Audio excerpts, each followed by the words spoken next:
या देवी सर्वभूतेषु मां कालरात्रिरूपेण संस्थिता नमस्तस्यै नमस्तस्यै नमस्तस्यै नमो नमः।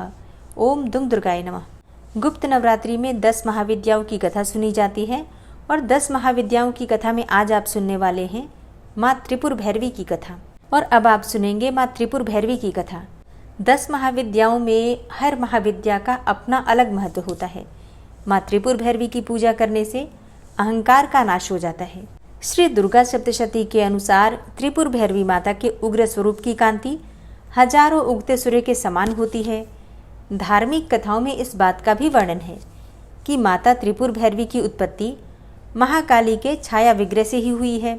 देवी भागवत के अनुसार माँ त्रिपुर भैरवी के विभिन्न प्रकार के भेद माने गए हैं, जैसे कि सिद्ध भैरवी, चैतन्य भैरवी, भुवनेश्वर भैरवी, संपदा प्रद भैरवी, कमलेश्वरी भैरवी, कौलेश्वर भैरवी, नित्या भैरवी, रुद्र भैरवी और भृद भैरवी आदि बहुत सारे रूप माने जाते हैं।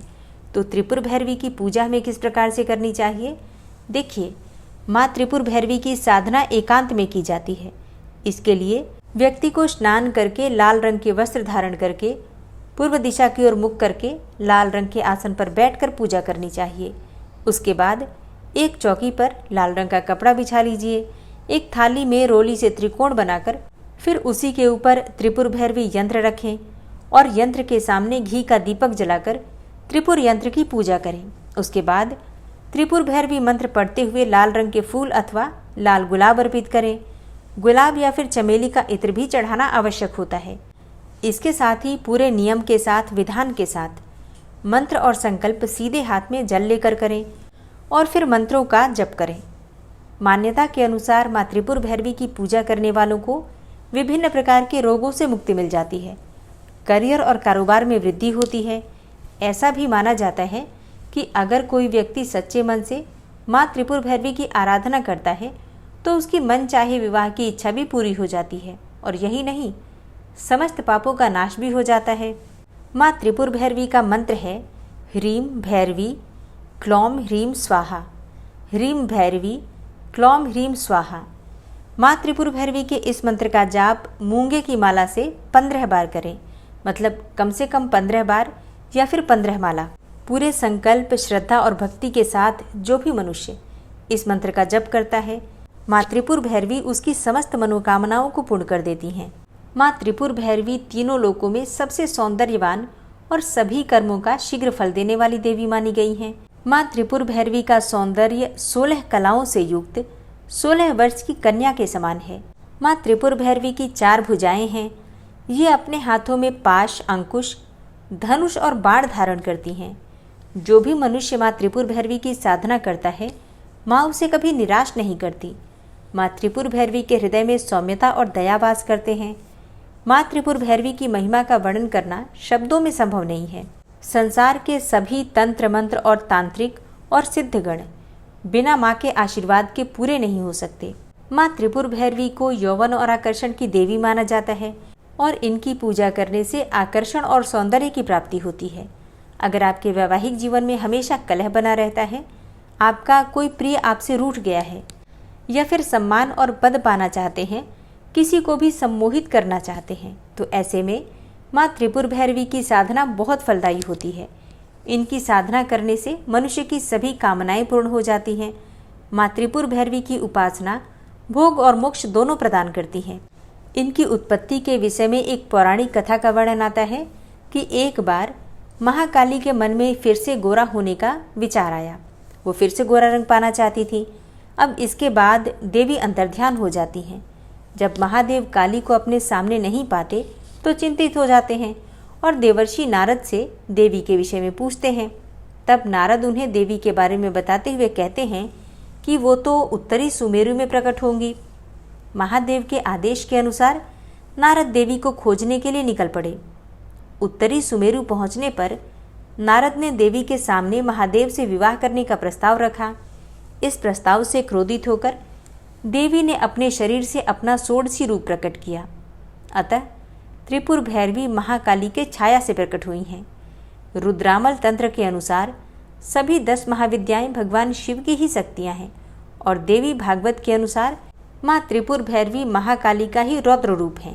तांत्रिक ग्रंथों के अनुसार माँ त्रिपुर भैरवी संसार के तीनों लोकों भूरलोक, भूवरलोक और स्वरलोक में व्याप्त बुराई और अराजकता का अंत करती हैं। त्रिपुरा का अर्थ है तीन लोक और भैरवी का अर्थ है भय को दूर करने वाली देवी, और इन्हें तीनों लोकों की अधिष्ठात्री देवी माना जाता है, जो कि अपने भक्तों को भय और बुराई से मुक्त करती हैं। कुछ पौराणिक कथाओं में माँ त्रिपुर भैरवी को महाकाली और माँ तारा देवी का संयोजन माना गया है। वे महाकाली की उग्रता और तारा की करुणा का सम्मिश्रण है, जिससे कि वे त्रिपुर भैरवी देवी बनती हैं। माँ त्रिपुर भैरवी का स्वरूप अत्यंत उग्र और शक्तिशाली होता है। उन्हें अक्सर लाल वस्त्रों में सुसज्जित किया जाता है और उनके मुख से ज्वाला प्रकट होती है और उनकी आंखें उग्रता से भरी रहती हैं। माँ त्रिपुर भैरवी का वाहन सिंह होता है, जो उनकी शक्ति और साहस का प्रतीक होता है।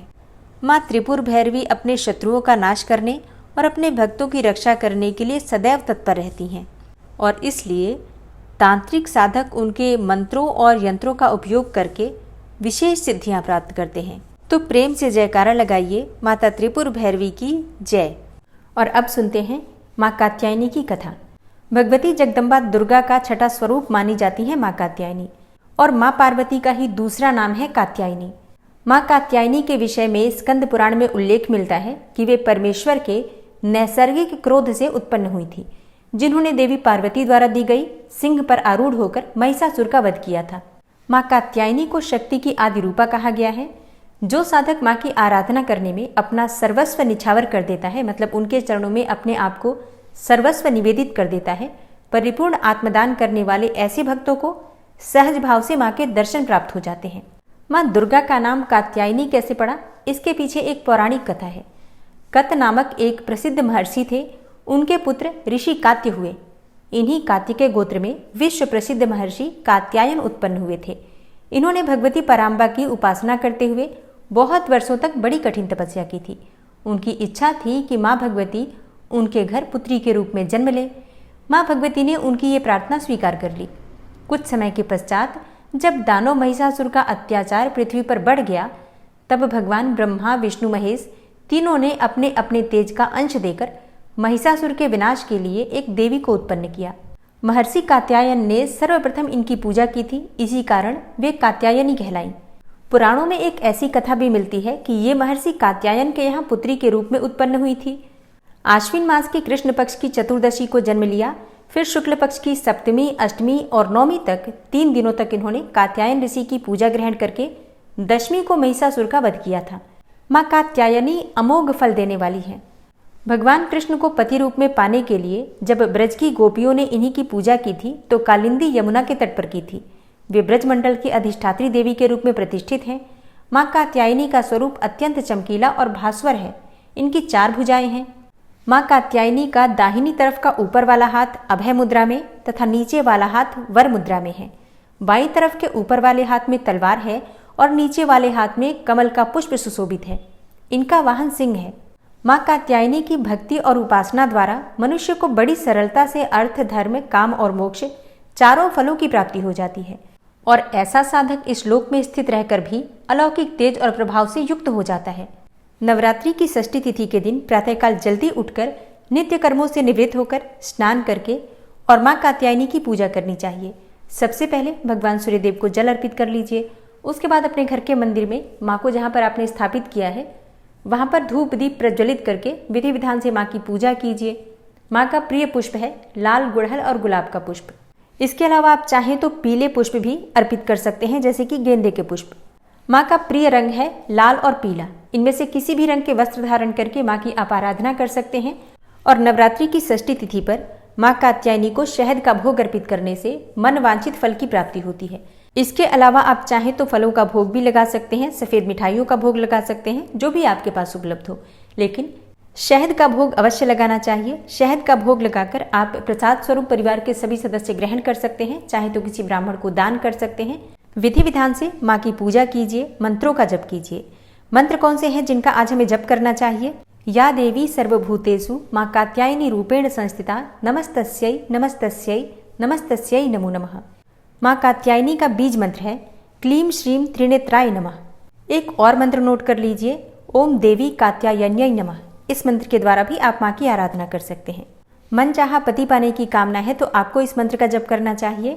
ओम कात्यायनी महामाये महायोगिन्यधीश्वरी नंद गोप सुतम देवी पति में कुरुते नमः। और हाँ, मन चाही पत्नी या फिर सुंदर योग्य जीवन साथी पाने की कामना है तो इस मंत्र का जप कीजिए। पत्नी मनोरमाम देहि मनोवृत्तानुसारिणीम तारिणीम दुर्ग संसार सागरस्य कुलोद्भवाम। इस मंत्र का जप आपको कम से कम 108 बार करना चाहिए रुद्राक्ष की माला से। अधिक भी कर सकते हैं, 5 माला, 7 माला, 11 माला। आज से प्रारंभ करके कम से कम 3 महीने लगातार कीजिए, निश्चित ही आपकी जो कामना है पूर्ण होती है। इसके अलावा आज के दिन आप दुर्गा सप्तशती का पाठ कर सकते हैं। अच्छा, अगर आप 7 दिनों में दुर्गा सप्तशती पढ़ रहे हैं जैसे कि जो मैंने बताया है उसके अनुसार, तो षष्ठी तिथि के दिन आपको 11वें अध्याय का पाठ करना है। और जो भक्त पूरे दुर्गा सप्तशती का पाठ कर रहे हैं वो पूरे दुर्गा सप्तशती का पाठ प्रतिदिन जैसे वो कर रहे हैं कर सकते हैं। दुर्गा चालीसा का पाठ आपको करना चाहिए। माँ दुर्गा के किसी भी मंत्र का अधिक से अधिक संख्या में जप करना चाहिए। माँ कात्यायनी की पूजा विशेष रूप से गोधूली वेला में मतलब संध्या काल में की जाती है। तो मतलब सुबह तो जिस प्रकार से आप पूजा करते हैं उस प्रकार से करेंगे ही, शाम के समय भी विशेष रूप से माँ कात्यायनी की पूजा कीजिए, ध्यान कीजिए, मंत्रों का जप कीजिए। इससे माँ की विशेष कृपा प्राप्त होती है। गोधूली वेला का समय क्या होता है? संध्या काल का समय, जिस समय में आप अपने घर में दिया बाती करते हैं, दीप प्रज्वलित करते हैं, वही समय, उसी समय को गोधूली वेला कहा जाता है। इस समय में माँ कात्यायनी को जो भक्त सच्चे मन से याद करता है उसके रोग, शोक, संताप, भय आदि सर्वथा विनष्ट हो जाते हैं। जन्म जन्मांतर के पाप कर्म समाप्त हो जाते हैं और मन चाही कामना पूर्ण हो जाती है। तो विशेष पूजा गोधूली वेला के समय में। वैसे सुबह आप जिस प्रकार से मैंने पूजा विधि बताई है, सुबह की पूजा भी आपको उसी प्रकार से करना है। और अब आप सुनेंगे कात्यायनी माता की आरती और क्षमा प्रार्थना। ओम जय कात्यायनी माँ, मैया जय कात्यायनी माँ, पूजन तेरा करते दया मानित करना, मैया जय कात्यायनी माँ। उमा पार्वती गौरी दुर्गा तुम ही हो माँ, मैया दुर्गा तुम ही हो माँ। 4 भुजाधारी माँ, गावे तेरी महिमा, मैया गावे तेरी महिमा। मैया जय कात्यायनी माँ, महिषासुर को मारा, देवों को अभय दिया, मैया ने देवों को अभय दिया। आया जो तुम्हारी शरण माँ, कष्टों से दूर किया, मैया ने कष्टों से दूर किया। ओम जय कात्यायनी माँ, शेर सवारी तुम्हारी, पुष्प खड़ग सोहे, मैया पुष्प खड़ग सोहे। अभय दान देती माँ, छवि अति मन मोहे, मैया की छवि अति मन मोहे। मैया जय कात्यायनी माँ। ब्रह्म स्वरूपा माता, दोषों से मुक्त करो, हमें दोषों से मुक्त करो। दुर्गुण हर लो माता, भक्तों पे दया करो, मैया भक्तों पर दया करो। जय कात्यायनी माँ, मैया जय कात्यायनी माँ। छठवें नवरात्रि में पूजे जन माता, मैया को पूजे जन माता। गोधूली बेला है पावन, ध्यावे जो सुख पाता, मैया को ध्यावे जो सुख पाता। मैया जय कात्यायनी माता। हम अज्ञानी हैं मैया, ज्ञान प्रदान करो, हमें ज्ञान प्रदान करो। कब से तुम्हें पुकारे, माता दर्शन दो, मैया हमको दर्शन दो। मैया जय कात्यायनी माता।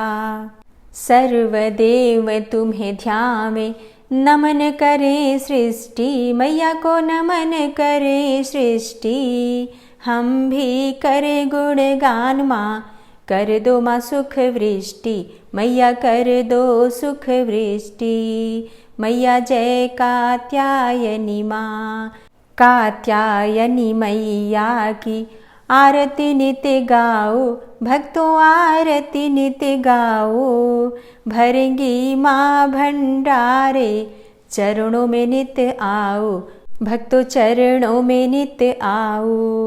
ओम जय कात्यायनी माँ, मैया जय कात्यायनी माँ, पूजन माँ तेरा करते दया माँ नित्य करना, हम पे दया माँ नित्य करना। ओम जय कात्यायनी माँ।